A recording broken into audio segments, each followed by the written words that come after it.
పూరా లోకల్. ఇవాళ నేను బీజేపీలో బయటికి వచ్చేసినాను.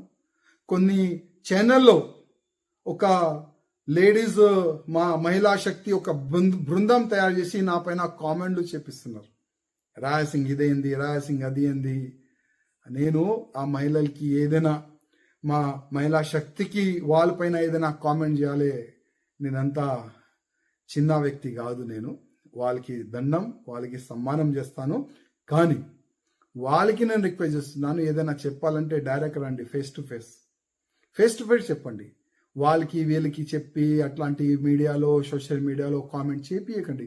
నాదేమీ కూడా ఉద్దేశం లేదు, భయపడకండి. నాతోని ఏమి ఉద్దేశం లేదు. నా ఒక్కటే ఒక లక్ష్యం ఉండే, బీజేపీ గవర్నమెంట్ తెలంగాణలో రావాలి, బీజేపీ కార్యకర్తలకి ఆ సమ్మానం దొరకాలి.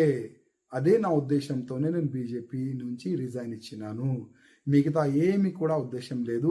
ఇంకోటి, నా రిజైన్ లెటర్ యాక్సెప్ట్ చేసినారు కేంద్రం వాళ్ళు. ఎందుకు తెలుసా? ఇది కూడా ఒక సీక్రెట్ ఉన్నది.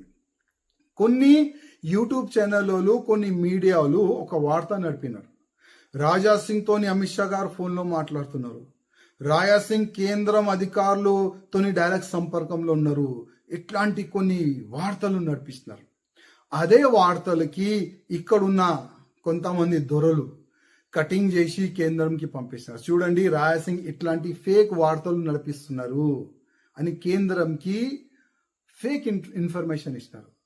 ఇక్కడ నుంచి ఢిల్లీ వెళ్ళాలి, చెవు కోరాలే, నా పైన ఒక బ్యాడ్ రిమార్క్ తీసుకొని రానికి వాళ్ళు చాలా అంటే చాలా బలం పెట్టినారు. వాళ్ళు సక్సెస్ అయినారు.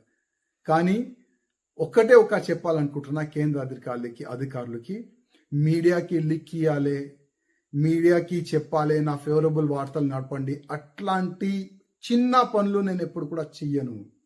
ఏదైనా ఉంటే డైరెక్ట్ చెప్తాను, ఆ బలం నాకున్నది. కానీ మీడియాకి లిక్ ఇవ్వాలి ఆ అలవాటు మీకు నాకు లేదు.